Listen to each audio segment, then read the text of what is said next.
Part 102. Extra part 10. Kau milikku. Keduanya hanya diam membisu selama perjalanan.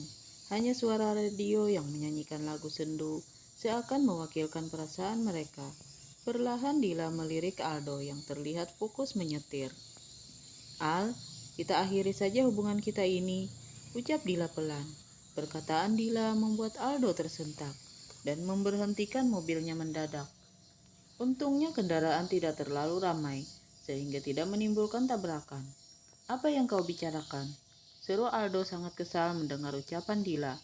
Ia pun kembali melajukan mobilnya untuk mencari tempat yang lebih luas untuk memarkirkan mobilnya.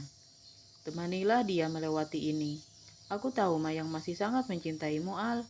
Bagaimana kalau ia tidak memiliki waktu yang banyak lagi? Biarkan dia menikmati kebahagiaan sebelum dia benar-benar pergi selamanya. Selama ini dia terlalu banyak menderita," ucap Dila pelan. Ia tidak mampu untuk menahan air matanya karena sebenarnya ia juga sangat sakit berbicara seperti ini. Aldo menangkup kedua pipi Dila dengan tangannya menatap lekat wajah itu.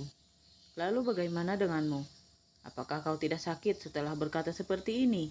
ucap Aldo pelan yang membuat air mata Dila semakin deras.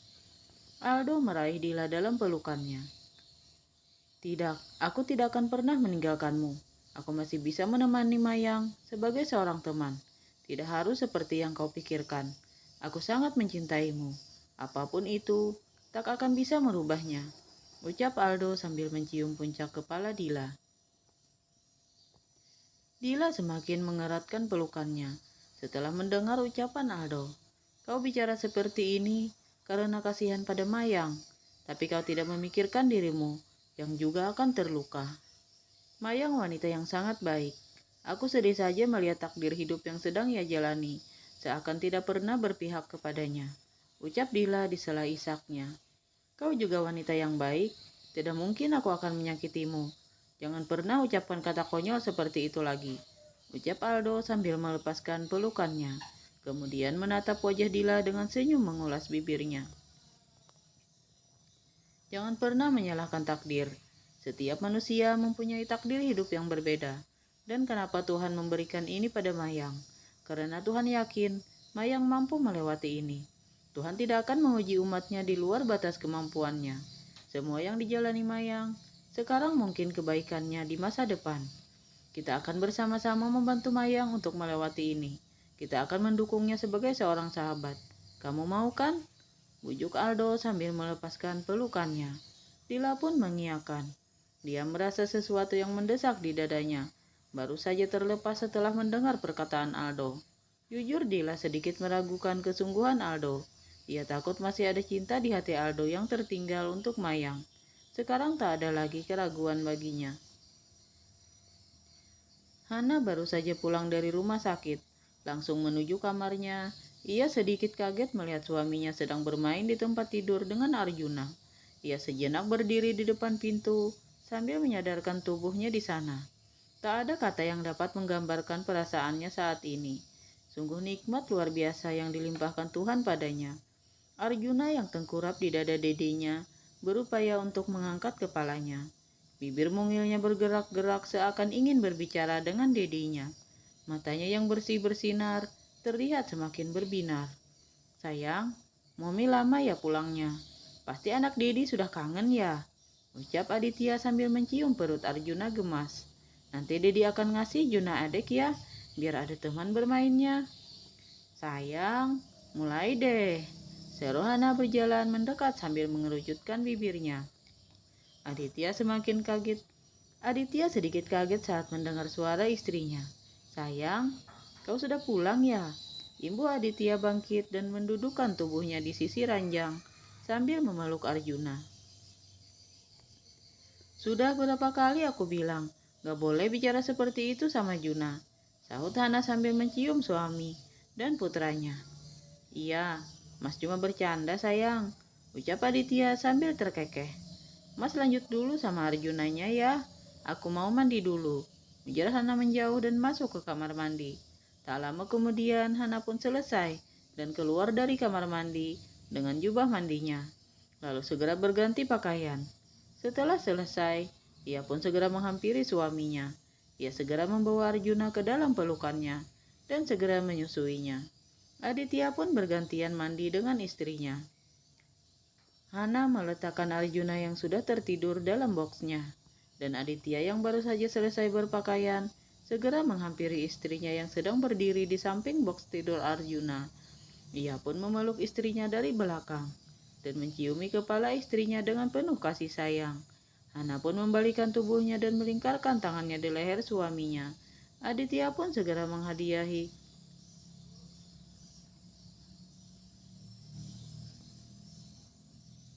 Aditya menautkan keningnya dengan kening istrinya. Saat keduanya melepaskan, keduanya tersenyum. Aditya mengusap lembut. Keduanya pun berjalan menuju sofa. Hana duduk sambil menyandarkan tubuhnya dalam pelukan Aditya yang mengecek ponselnya. Hana pun segera menyalakan televisi. Baru beberapa menit ia menonton, ia teringat pada Mayang. Ia pun segera mengalihkan pandangannya pada suaminya yang masih terlihat sibuk dengan ponselnya. Sayang, aku sangat kasihan dan sedih dengan Mayang. Setelah Dila memberitahu aku kalau Mayang terkena kanker hati, ucap Hana menatap suaminya dengan sendu. Aditya pun segera mengalihkan pandangan menatap istrinya itu. Tidak percaya. Sayang, kamu serius? Aditya bertanya sambil menatap mata istrinya bergantian. Hana pun menganggukkan kepalanya. Apakah Aldo sudah tahu? Sudah, sahut Hana cepat. Dila juga bersedia mundur agar Mayang dan Aldo dapat kembali bersama lagi. Aku sangat terkejut mendengar keputusan Dila, dan Aldo menolak permintaan Dila, yang menurutnya sangat konyol dan tidak masuk akal. Dan aku juga setuju dengan keputusan Aldo. Dan menurutku, Mayang juga tidak akan mau kembali lagi pada Aldo, karena ia juga tidak akan tega menyakiti perasaan Dila. Jelas Hana dengan suara sendu. Lama Aditya terdiam mendengar perkataan istrinya. Ia merasa kasihan dengan Mayang, tapi tak mungkin juga harus mengorbankan perasaan Dila. Aditya yakin kalau sampai sekarang, Mayang masih belum bisa melupakan Aldo. Kita doakan saja, supaya Mayang bisa melalui ini semua dan segera menemukan lelaki yang dapat kembali mengasihi hatinya. Ucap Aditya pelan. Sayang, kasihan juga mereka harus menghadapi ujian cinta yang sangat berat. Semoga mereka bisa melewati ini. Ucap Hana sambil memeluk dan menyandarkan wajahnya di dada suaminya.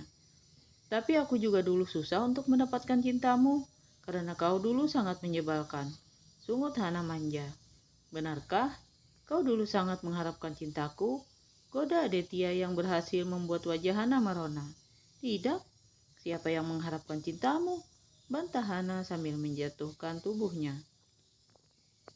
Bukankah kau sendiri yang bilang, kau sudah terpesona padaku pada pandangan pertama? Ucap Aditya sambil menahan tubuh Hana dalam pelukannya.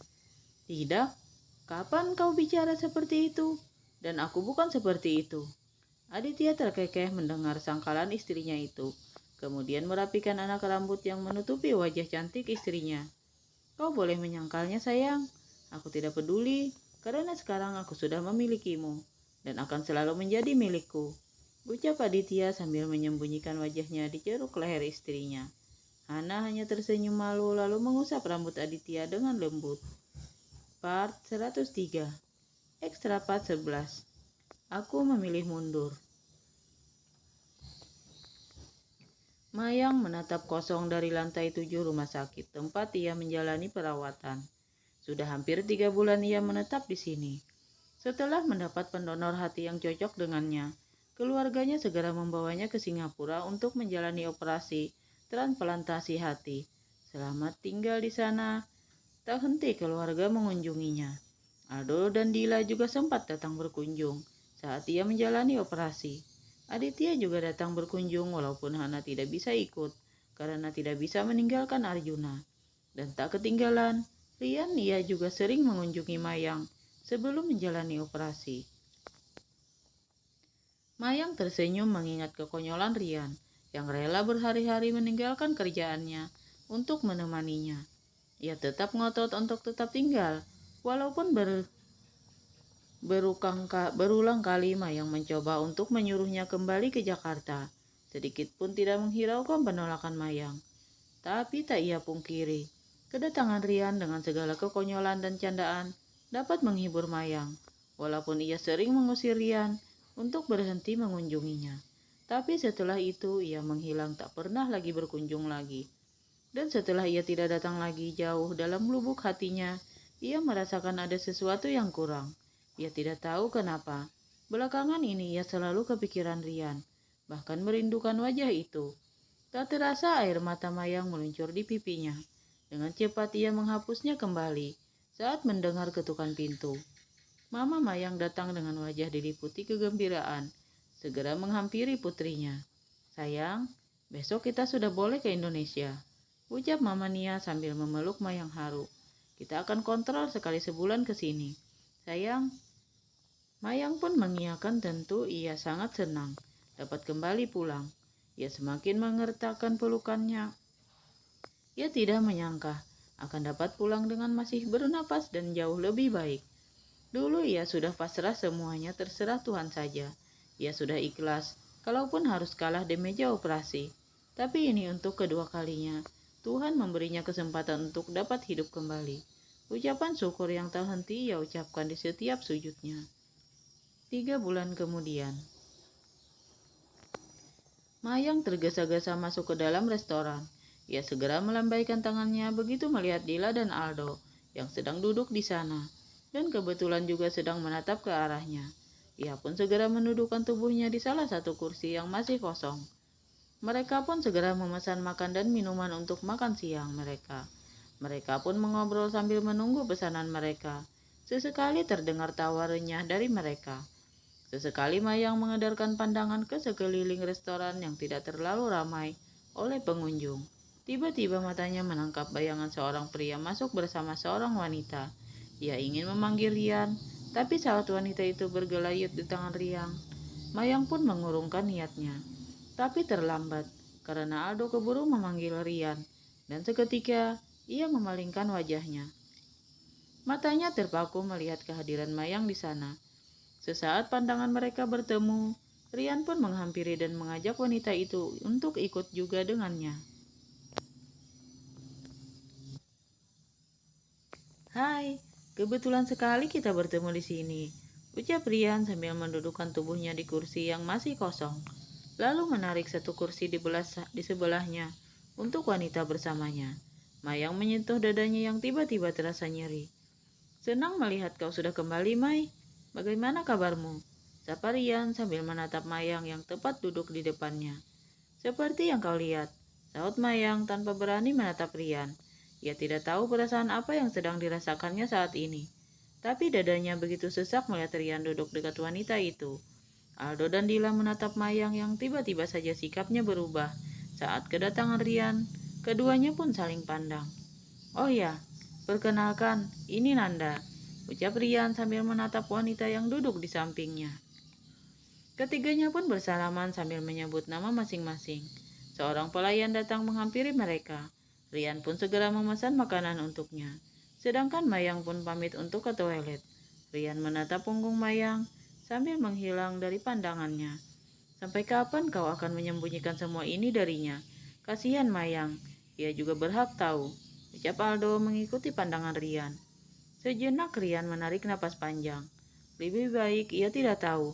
Aku tidak ingin ia semakin membenciku," sahut Rian pelan. "Aku yakin Mayang tidak akan marah," imbuh Dila. "Tidak, Dil. Lebih baik seperti ini saja. Aku juga tidak akan mengganggunya lagi. Biarlah ia menemukan lelaki yang sesuai dengan pilihan hatinya. Walaupun sebesar apapun cintaku, aku akan mencoba untuk melepaskannya, kalau itu yang terbaik untuknya." "Jadi dia wanita yang kakak ceritakan itu?"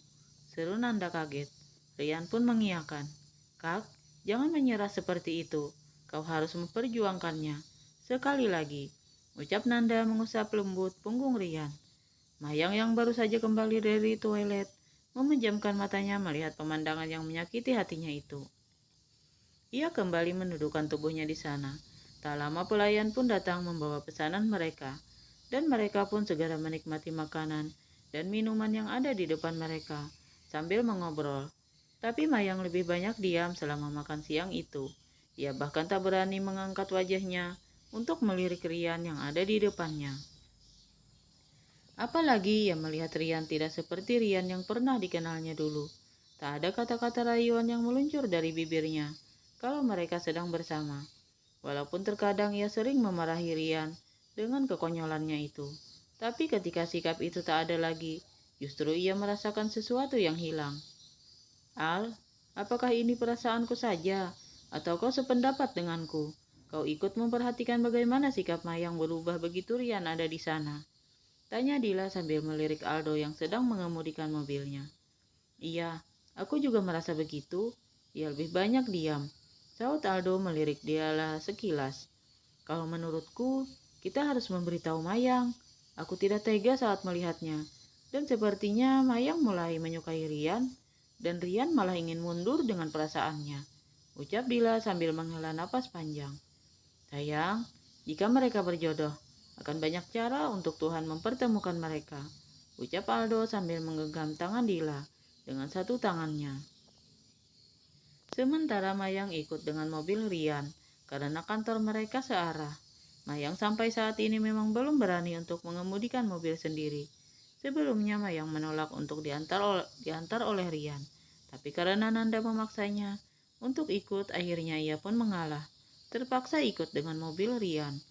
Tapi saat Nanda menawarkan Mayang untuk duduk di depan, ia menolaknya dengan tegas. Ia memilih untuk duduk di belakang saja.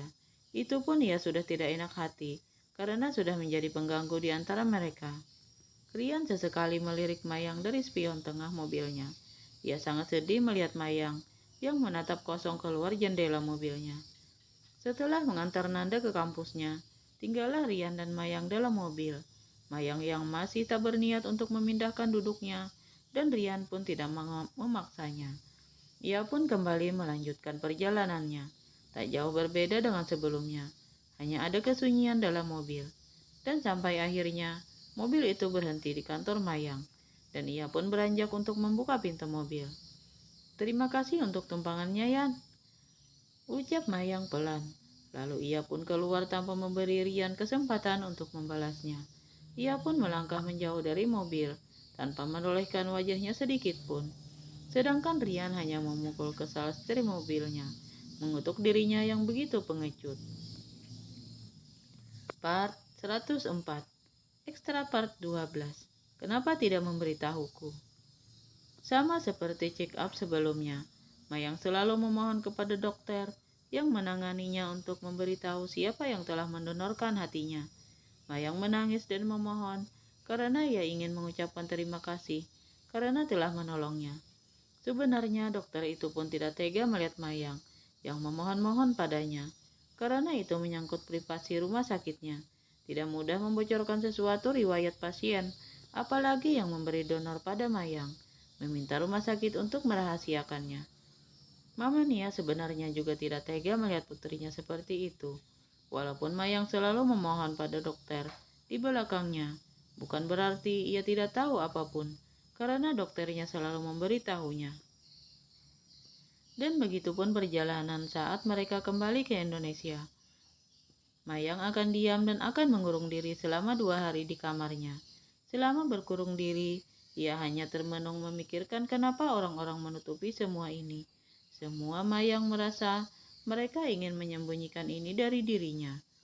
Mama Nia memandang pintu kamar Mayang, yang hanya terbuka bila pelayan datang mengantar makanan untuk dirinya. Perlahan ia mengetuk pintu kamar putrinya. Mayang melirik jam dinding di kamarnya. Belum jadwal makan siang, tapi kenapa ada yang mengetuk pintu? Karena ia sudah berpesan pada orang di rumah, tak boleh seorang pun mengganggunya selama ia mengurung diri. Tapi saat mendengar suara mamanya memanggil namanya, ia pun perlahan bangkit dari duduknya dan beranjak untuk membukakan pintu. Sayang, apakah boleh mama masuk? Mama jangan ganggu Mayang, sahut Mayang lembut. Sayang, sampai kapan kau akan seperti ini? Tanpa Mama Nia dengan mata berkaca-kaca. Tapi tak ada jawaban yang keluar dari mulut Mayang, yang semakin membuat hatinya sedih. Baiklah, Mama akan memberitahu siapa yang telah mendonorkan hatinya untukmu. Ucap Mama Nia akhirnya menyerah. Mendengar perkataan mamanya, Mayang menatap mamanya dengan tatapan tidak percaya. Tapi kau harus berjanji, siapapun orang itu, kau tidak boleh protes dan harus menerimanya. Bagaimanapun ia sudah menolongmu sayang, sehingga mama masih dapat bertemu denganmu nak. Ucap Mama Nia dengan bibir bergetar. Mayang pun menganggukkan kepalanya dan menyetujui permintaan mamanya. Rian hanya tertegun menatap Mayang yang sudah berdiri di depan pintu apartemennya. Ia menatap mata gadis itu yang mulai berkaca-kaca. Namun saat Rian menyuruhnya masuk, ia tidak bergeming sedikit pun dari posisinya. Kenapa kau tega membuat aku seperti orang bodoh? Kenapa kau harus menyembunyikannya dariku? Seru Mayang setelah cukup lama ia berdiam diri. Rian hanya mengernyitkan keningnya, mencoba mencerna maksud perkataan Mayang. Tapi melihat Mayang yang mulai terisak, ia mencoba menatap lekat wajah wanita yang sangat dicintainya itu. Kau kenapa? Masuklah, ajak Rian lembut sambil menarik tangan Mayang. Tapi dengan cepat Mayang menepisnya. Kau masih ingin bersandiwara? Kau tahu betapa menderitanya diriku. Karena begitu penasaran karena ingin tahu siapa orang yang telah membuat aku berhutang nyawa padanya. Dan orang itu berpura-pura tidak terjadi apapun saat bagian tubuhnya ada di dalam diriku. Dan ia bahkan mempertaruhkan nyawanya untukku. Apakah salah bila aku ingin mengucapkan terima kasihku padanya? Ucap Mayang di sela isaknya. Ini sungguh tidak adil untukku dan juga untukmu. Rian hanya mengusap kasar wajahnya karena ia tidak tahu harus bagaimana menjelaskan pada Mayang. Mai, maafkan aku. Sungguh aku tidak bermaksud menyembunyikan ini darimu. Aku tahu kau tidak menyukaiku. Aku takut kau akan menolak. Kalau seandainya kau tahu, aku yang telah mendonorkan hatiku untukmu. Jelas Rian sambil mencoba menyentuh ujung jari Mayang. Aku tidak sanggup melihatmu pergi meninggalkanku selamanya. Aku ingin kau sembuh walaupun setelah itu aku tidak dapat memilikimu. Tapi setidaknya aku masih dapat melihat wajahmu dari jauh. Aku akan ikut bahagia melihat kau nanti menemukan pria yang kau sukai. Rian berkata sambil menggenggam erat tangan Mayang. Dan tidak ada penolakan dari wanita itu. Ia menatap wajah Mayang yang menundukkan dengan tangisnya yang makin keras. Apa karena itu kau berubah?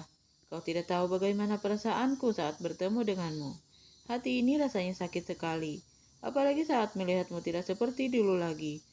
Sebelum aku sakit, bahkan kau tak lagi menjengukku setelah aku menjalani operasi. Aku tidak pernah jauh darimu, Mai. Aku hampir melihatmu tiap hari, karena kamar kita bersebelahan. Maafkan aku telah membohongimu, tapi aku sungguh tidak bermaksud demikian. Aku hanya ingin menolongmu karena aku sangat mencintaimu, Mayang. Tapi aku tidak akan memaksamu lagi untuk menyukaiku. Temukanlah pria yang kau sukai. Siapapun itu, aku akan mendukungmu. Aku sudah bahagia telah memberikan bagian dari hatiku untukmu. Setidaknya, aku ada di sana. Tentu saja kau mudah berkata seperti itu, karena pria sepertimu akan cepat menemukan wanita lagi. Dan bahkan aku sudah bertemu dengannya. Ucap Mayang sambil balik menatap Rian dengan air mata yang mengalir di pipinya. Nanda, dia bukan kekasihku. Dia itu sepupuku. Sahut Rian cepat. Sekali lagi maafkan aku. Sekarang aku akan melepaskanmu. Jalanilah hidupmu yang baru. Tuhan memberimu kesempatan untuk hidup lagi. Jangan isi dengan kesedihan. Aku berdoa, semoga kau selalu diselimuti kebahagiaan. Maaf, selama ini telah membuatmu tidak nyaman dengan sikapku. Setelah ini, kau akan lebih baik, karena tak ada pria aneh yang selalu mengganggumu. Di mana kau tahu aku akan baik-baik saja? Semua tak akan pernah sama lagi. Selama ini, aku selalu menolak dan menyangkalnya, meragukan perasaan yang hinggap di hatiku. Aku selalu bertanya, apakah ini rasa sesaat? Dan mudah menguap. Hati yang pernah terluka ini sungguh sangat hati-hati dengan hatinya, karena takut akan terluka lagi. Tapi seorang pria aneh datang mengusiknya, dan bahkan ia mulai mencuri bagian itu. Mayang menghentikan sejenak ucapannya, dan Rian merasakan oksigen di sekitarnya, seperti menghilang dan membuat dadanya sesak. Tubuhnya ringan seperti sedang melayang saja. Mulutnya terkunci dan mendadak, lidahnya keluh. Hanya tatapannya saja yang sedikit pun tidak bergeming dari wajah Mayang. Aku juga mencoba mencari kesungguhan perasaan pria itu. Aku takut ia hanya singgah, lalu pergi tanpa pernah melihatku lagi. Tapi saat dia tak lagi datang, aku merasakan kosong dan kehilangan. Dan aku mencoba untuk menyangkal lagi. Ini hanya perasaan sesaat. Tapi aku malah semakin merasakan kosong jika mengingat itu. Dan saat melihat dia dengan seorang wanita lain, rasanya begitu sakit, seakan ada yang meremasnya. Rian seketika menutup mulut Mayang dengan tangannya, sambil menggelengkan kepalanya, lalu mengusap air mata di pipi Mayang dengan lembut. Kau tahu betapa tersiksanya aku, hanya dapat melihatmu dari jauh saja. Betapa sakitnya aku berpura-pura tidak peduli padamu. Kau telah memiliki semua hatiku.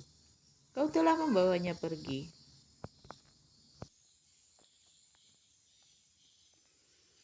Aku mencintaimu, Mai. Sangat mencintaimu. Bisik Rian lembut. Ia pun tak mampu menahan air matanya. Tangis Mayang bukannya mereda, tapi semakin keras. Maafkan aku, Lan.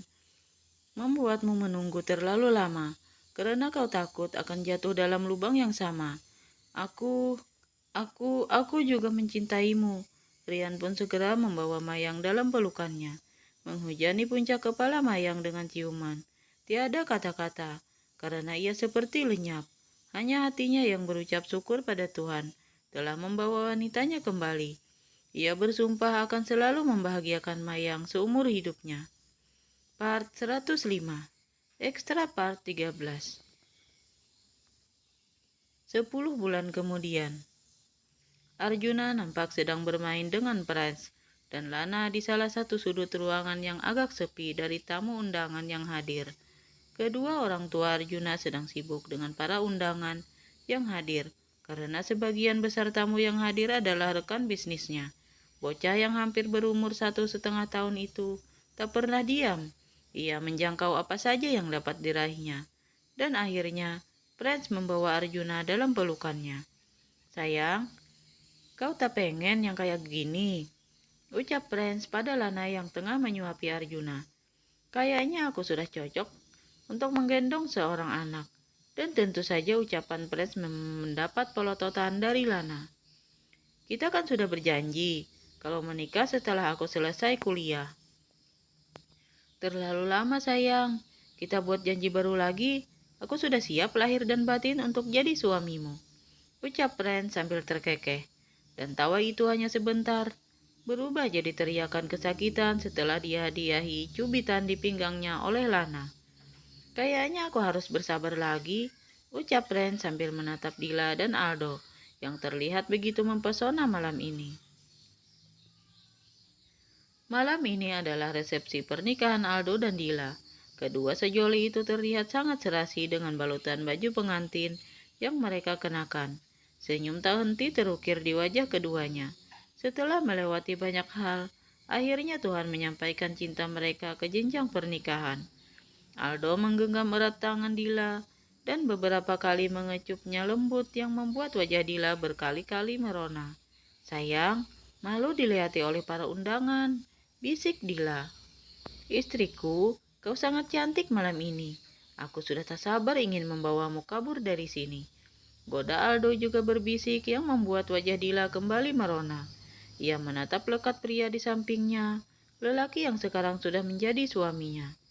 Tahanlah dulu, tunggu kami pulang, seru Randy yang membuat keduanya menolehkan wajahnya. Keduanya pun tersenyum melihat para sahabatnya yang sudah berdiri di depannya. Mereka pun mengucapkan selamat bergantian, sambil tak henti menggoda kedua pengantin itu. Setelah ini, kita akan menghadiri pernikahan Rian dan Mayang, seru Hana sambil melirik kedua sahabatnya itu. Benarkah? Kapan kalian menyusul? Tanya Nena penasaran. Secepatnya, aku juga tidak mau kalah sama Dila dan Aldo. Sahut Rian tersenyum lebar, sehingga membuat yang ada di sana tertawa. Arjuna mulai rewel dalam gendongan Prince. Lana mencoba untuk mengambil alih, tapi Arjuna masih tetap bertingkah. Sayang, sepertinya Juna sudah mengantuk. Ayo kita cari kakakmu, ucap Prince kembali mengambil Arjuna dalam gendongan Lana. Keduanya pun mencoba mencari Hana dan Aditya dalam kerumunan tamu. Dan sungguh beruntung, tak butuh waktu lama, mereka menemukan Hana sedang berkumpul dengan sahabatnya. Mominya Juna, ini anaknya sudah ngantuk, seru Prince begitu berada di dekat Hana berdiri. Seketika semuanya menoleh pada Prince. Anak tampan Momi sudah mengantuk, imbuh Hana sambil meraih Arjuna dalam gendongan Prince. Tapi begitu dalam pelukan Hana, ia menolak dan menangis memanggil dedinya. Aditya pun segera mengambil Arjuna dari istrinya, lalu mengusap lembut punggung Arjuna, dan Arjuna menyandarkan pipinya pada bahu dedinya. Kayaknya kita satu profesi. Kalau sudah malam hari, putriku juga akan tertidur kalau aku yang menidurkannya, bisik Randy yang membuat keduanya terkekeh. Aditya dan Hana pun mohon pamit pada sahabatnya karena Arjuna sudah mengantuk dan mulai tertidur dalam gendongan. Tapi suara bising membuatnya tidak nyaman. Mereka pun menuju kamar hotel yang telah mereka booking untuk malam ini. Setelah menidurkan Arjuna, mereka kembali ke acara resepsi Aldo dan Dila. Sementara Arjuna dititipkan pada pengasuhnya. Hana menatap sahabatnya itu yang sedang bersalaman dengan para undangan. Sayang, akhirnya cinta mereka disatukan dalam ikatan pernikahan. Sungguh aku tidak menduga sahabatku akan menikah dengan sahabatmu juga, ucap Hana sambil menyadarkan kepalanya di lengan suaminya. Aditya pun mengikuti pandangan istrinya, dan tiba-tiba perasaan itu muncul lagi setiap ia menghadiri pernikahan. Maafkan aku.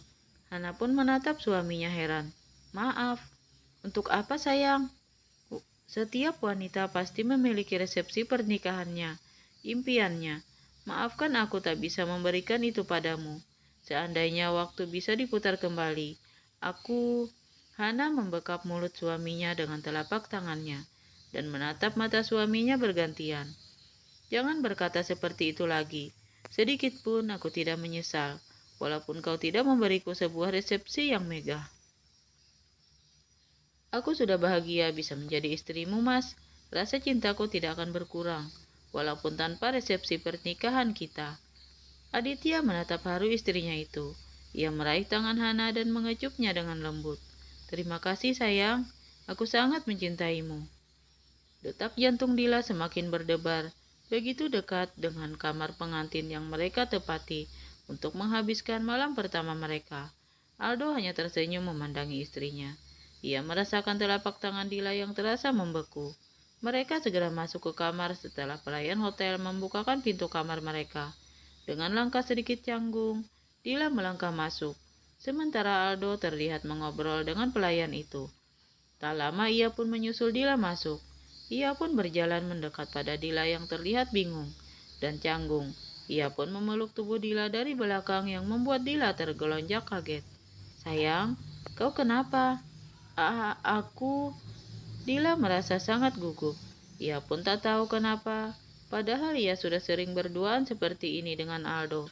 Tapi setelah menyandang status sebagai istri Aldo, membuatnya canggung. Dan apalagi membayangkan apa yang akan dilakukan oleh pengantin baru pada malam pertamanya, membuatnya semakin berkeringat dingin. Aldo membalikan tubuh istrinya sehingga mereka saling berhadapan. Ia pun mengangkat dagu Dila agar dapat melihat wajah itu dengan jelas. Kau takut? Tanya Aldo sambil menatap mata itu bergantian.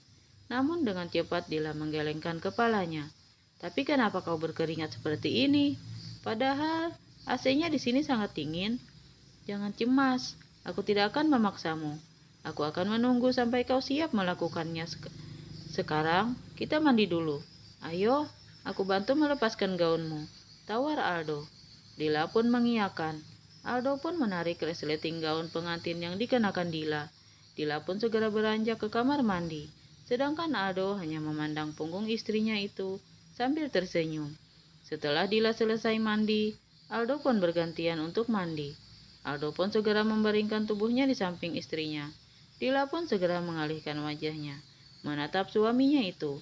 Perlahan Aldo pun mendekatkan tubuhnya dan melingkarkan tangannya di pinggang istrinya. Tubuh Dila langsung menegang, seakan tersengat aliran listrik.